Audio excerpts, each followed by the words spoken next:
Good day, faith friends. I am April M. Picar and I will be your gospel sharer for today. Our gospel is from the book of John chapter 17 verses 1 to 11. In today's gospel, we witness one of the most intimate and powerful prayers of Jesus.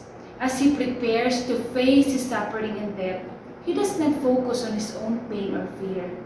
Instead, he turns to the Father and prays for his disciples for their protection and faithfulness. This moment reveals not only his deep love for his followers, but also his total surrender to the will of God. Jesus knew that the true glory is found not in worldly success, but in obedience, sacrifice, and love.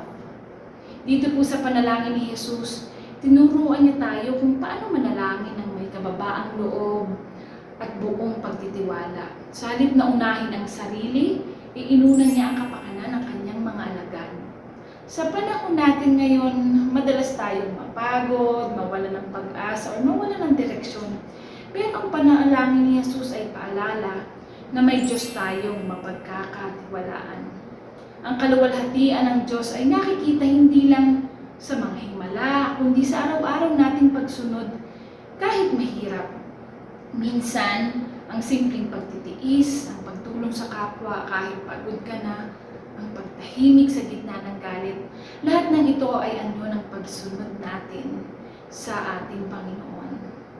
Ang panalangin ni Jesus ay paanyaya rin sa atin na manalangin hindi lang kapag may kailangan tayo, kundi upang ialay ang ating sarili sa misyon na ibinigay sa atin ng Diyos.